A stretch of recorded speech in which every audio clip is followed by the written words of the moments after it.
Hey everybody, it's Michael at Gotcha Rocks, and today I'm going to show you how I go from a design such as this, and we're going to go through all the steps. So we're going to go through the wax part, and this will probably be a series, so I'll break it up into different parts. So we already have the drawing done, and I'll show you that in a second. Then we're going to do the wax, then we're going to set it up for casting, then we're going to cast it, and then we're actually going to set the stone. So we have a opal here that we're working with, and there's a particular design, which is this guy right here, and I'm going to show you how to make it. All right, see you in a minute. When I'm working with a client, I always come up with a few different drawings, so I hand render these, also known as drawing, and basically I just use a pencil and some colored pencils here, and I just come up with a few different designs.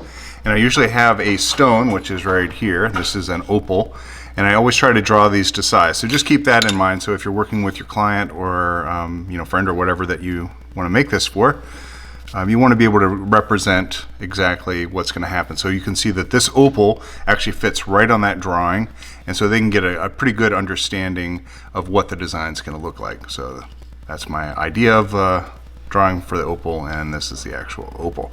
So they had the choice of picking from any of these. I thought this was the coolest one, and that's the one they went with. So next step is actually doing the wax, which is this. So we always start with a big old block of wax, and we're going to carve this bad boy right here.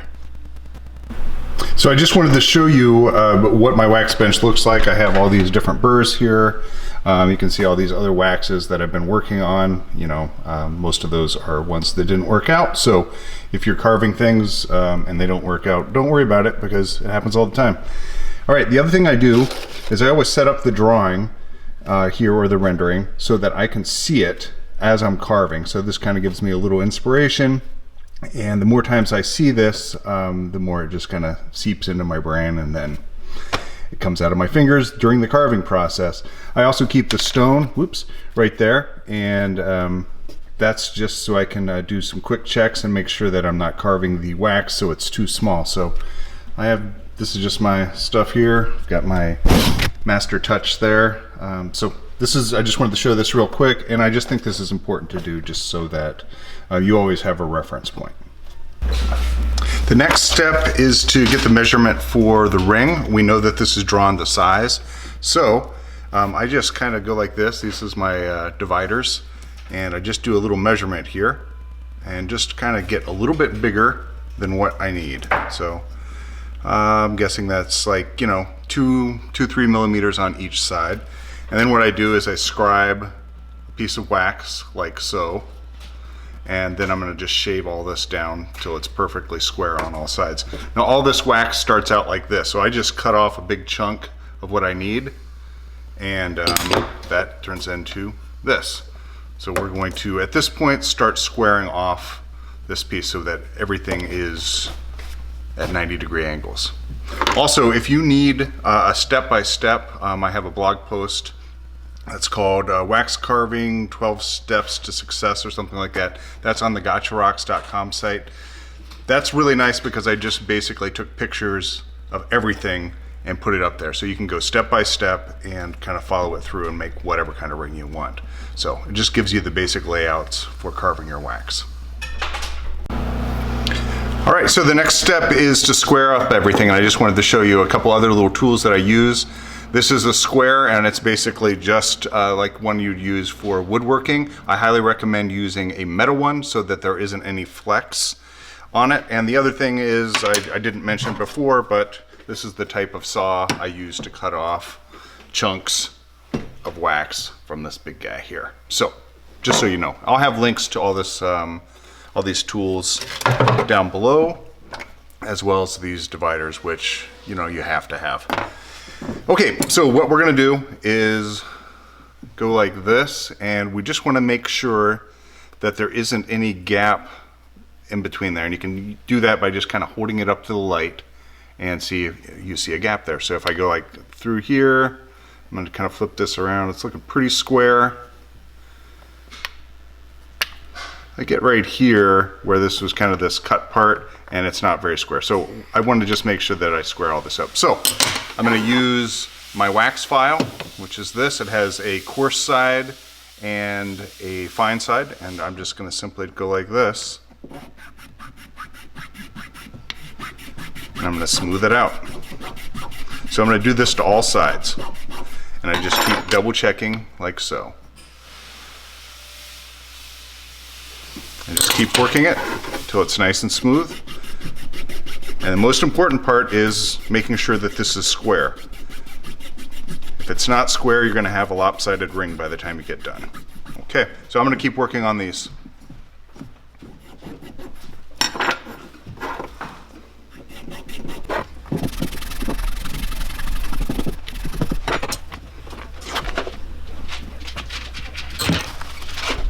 As I finish the side and I know that it's nice and smooth and square, I take a Sharpie and I go like this. I put an X on it that I've already done this side, and then I put an arrow pointing to the next side that I'm going to do. So I'm always going in one direction. See that? It's always going in one direction.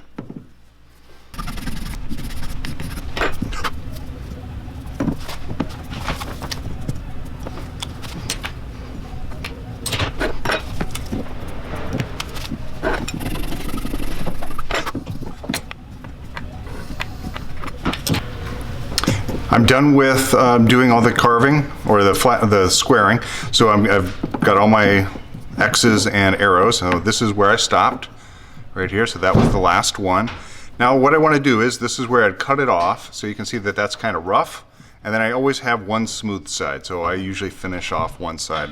So I want to make sure that this is square with this and every single one of these. So the way I do that is I just simply put this like this, and I look at it sideways like so. And I kind of run this back and forth, and I put a little pressure on there, and I can see right here that this edge is a little bit higher. So I want to just simply come through and just a couple strokes with the file. Check it again. Kind of go like that. You can see that it's pushing a little of that wax off. I want to just remove it a little bit more. And this is all fine tuning, so you just want to keep fine tuning. There we go. That looks pretty good. Get that out of there. There we go. All right, so we're going to follow these arrows, and we're just going to go to the next one. And we're going to do the same thing on all four sides.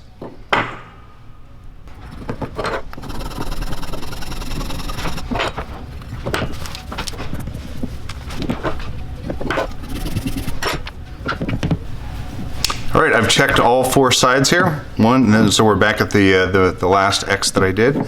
So when I go through like this, everything is nice and square with this side. So the last one we have to do is this rough side.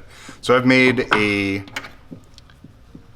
little line just with my piece here, my dividers. I basically measured this out, and I just kind of did a scribe line like so all the way around. So this width right here is the width of the ring. So it's going to be a big ring, but so we just have to remove this section. Now, you could do this by hand and just keep filing it down. You could use the coarse side and do that. I'm actually going to use a flex shaft, and I'll show you that and the bit that I use next. This is my flex shaft. It's basically a motor right here, and it's connected to this flexible cable, which goes down to a handpiece. And then we're using a cylinder burr specifically made for wax. And I use this all the time when I carve rings. It just really speeds up the process. I'll also put a link to this that you can get one for yourself. Anyways, I'm going to use this to remove the majority of the wax on this side here, right there. So the flex shaft is controlled by a foot pedal under the bench, and I just hit that and it takes off. So what we're going to do, we have our marks there, and we're going to actually put a little more of a mark on this side here. Make sure that you can really see those lines. Okay. Now we're going to go like this, and you're going to notice that I hold the flex shaft, and if you've watched any of my other videos, I either hold the flex shaft like a hammer or I hold it like a pencil. So depending on what I'm doing. For this, I just find it's easier to go like this and really get nice, clean strokes out of this by doing it this way. Kind of use my thumb like this and just go back and forth. So here we go.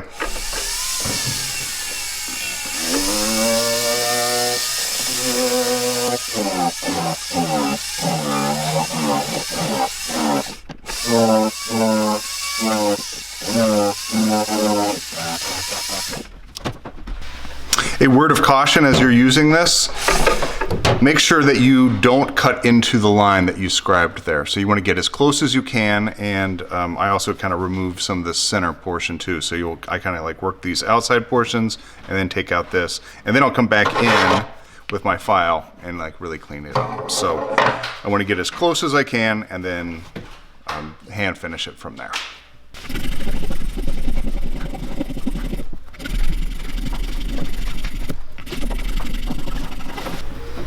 Now it's time to put on all the scribe lines, and this is basically going to divide this up into little squares, and we're going to have scribe lines all over the place. So I always start by finding the very center, and sometimes your sides are going to be a little bit different, so do each side at one time and then kind of work around. So I'm going to demonstrate that. I've already found the center, it's right there. I'm going to keep following that center all the way around.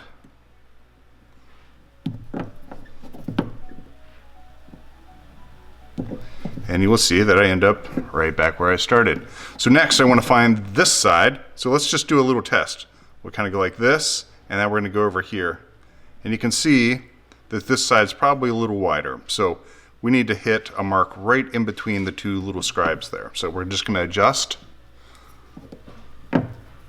just the right way. There we go. That's close. Let's just check that on both sides. That looks pretty good. So here we go. Do this so you can see.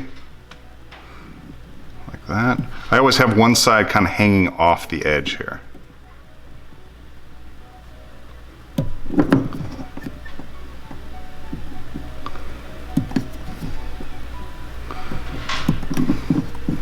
All right, great. So now we have this this pattern here, and it goes all the way across. And so everything is the same on both sides. That's exactly what we want. Next, we have to divide this one in half, so we need to find the center here.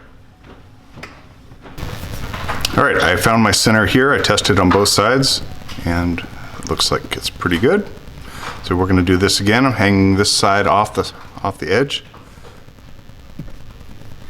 That just lets me run this right along here without it sliding all over the place. Little guideline. Okay, now we're right back. All right, so we have squares here, squares here, squares here. Now, once you get to this point, that's awesome. So if you've already made sure that all your corners are at 90 degrees and everything is lined up, when you do this, you're not gonna have any goofy lines wandering all over the place. The next step is to put in our finger size, or the hole, okay? So what we're gonna do is figure out what size hole we need to put in there. So I know from this drawing that I need to have a size 13 and a half. So I'm going to go figure that out right now, and I'll show you. Here's how I do the size. So I measured the customer. We know that it's a size 13. This is a ring sizer. So this has everything from, I think, like a 1 or 2 or something like that, all the way up to this particular one has a size 15. So we're going to go to, what do you think? 13 and a half. There it is. It's got a little 13 and a little dash. That's 13 and a half. Now this is what I do. I take my dividers, and hey, if you like math and you want to, bust out the pi formula and do it that way, that's fine too. So here's what we've got. I'm just going to go to the inside, and I'm going to make it just so it just fits in there. Okay? Now, keep in mind, once I put this scribe line on the wax, I don't want to cut into the scribe line. So there we go. So when I put this on, it'll probably be about a size 12 and a half. So let me show you what I do. I go like this, and this is where I kind of guesstimate. And I'm just trying to get an idea of the measurement from here to here, and just make sure that this looks pretty good. And all I'm doing is just doing a little guesstimate here. I make 2 little scribes like that, okay? See them? One there, one there. Now, I adjust this down so that I can put it right in the center of this bullseye. Okay? And I'm going to adjust this out to one of my little marks. right, so I'm checking it there, and now I'm gonna roll it around, and I'm gonna check it on the other side. Now, I actually hit it dead on, so sometimes it's a little bit off. All right, so once you know that you've got this pretty well centered, and that's pretty close to your size, we wanna go like this. I kind of dig this center port right here in a little bit so it's not moving around, and then I just kind of scribe like this. Okay, sometimes I go around a few times. All right, now don't get crazy yet and start making a whole bunch of other circles. Just flip this around on the other side. Do the exact same thing. So now we have two scribed circles that are mirror images of each other. So there's that one, and then there's that one. So if we cut a hole straight through, it should pop out right there, okay? Now, before we do that, we actually want to represent the ring a little bit better. So we're gonna add a couple more circles on here. Now these are guidelines so that, let's say you get off a little bit when you're carving and you cut into one of those lines, at least you'll have another line to follow so you can at least guesstimate it. All right, so I'm gonna do this one. And what do you think? I'm gonna do the other side too, right? Here we go. Okay. So there you go. Now, just for good measure, I'm gonna do a few more. Same process.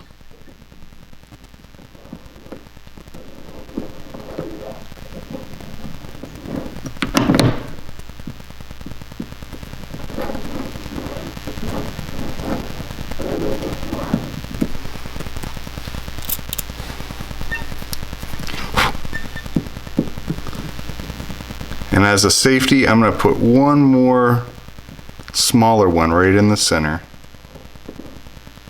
on both sides too. So this will probably be more like a size 10 or something like that. So we'll see. All right, so that's what we've got. Take your old toothbrush, brush it off. Now you should be able to see that pretty well. Our next step is to cut out that center. So we're gonna take a drill bit, we're gonna put a couple holes in there, and then we're gonna just grind it out.